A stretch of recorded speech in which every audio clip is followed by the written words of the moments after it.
The world's most populated country heads to the polls. Over 900 million people are eligible to vote in India's elections that began this week and will end on June 1st. Prime Minister Narendra Modi is set up for a third term. His right-wing BJP party is aiming to expand their majorities. Pavni Mittal is a special correspondent at the PBS NewsHour and joins us now from New Delhi.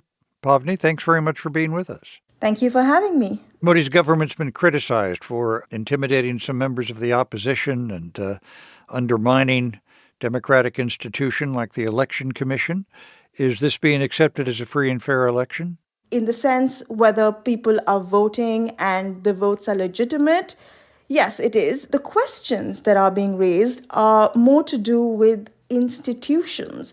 Opposition parties and even investigative journalists and rights groups say that democratic institutions have been undermined. As I speak, there are several members of the opposition that are being detained or are in jail over allegations largely around corruption. Prime Minister Modi and his party enjoys a largely subservient press. There are journalists who are in jail over charges of terrorism simply because they did a story that just didn't make the government look too good. What are the voters talking about? What are the main issues for them?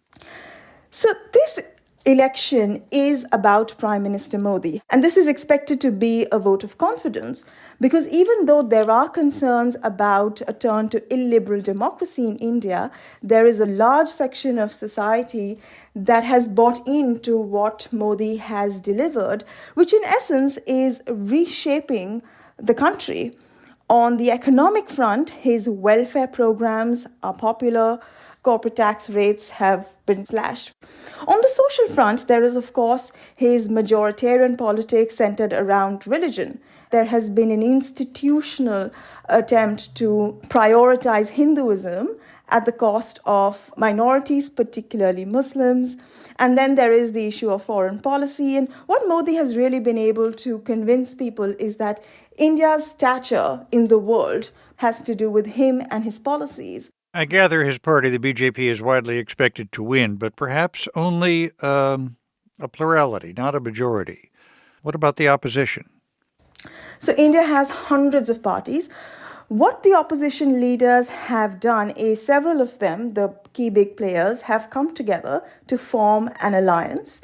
And their goal is to limit the victory margin of the BJP.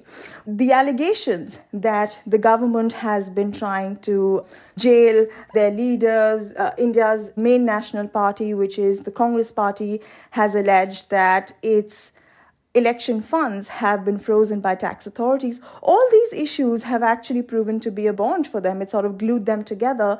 And just a few weeks ago, they held a massive rally, a big show of strength.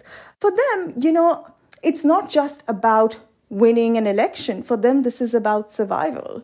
Pavni, what are you going to be looking for as the vote proceeds and then as they begin to be counted early in June?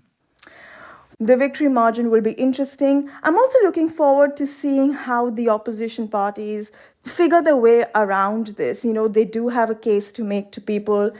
In essence, I think what this vote will really tell us is how people in India view their country and what it should really be. Do they believe in the ideals on which India was founded, or what Prime Minister Modi and his party wanted to be? Pavni Mittal is a special correspondent at the PBS NewsHour. Thanks so much for being with us. Thank you.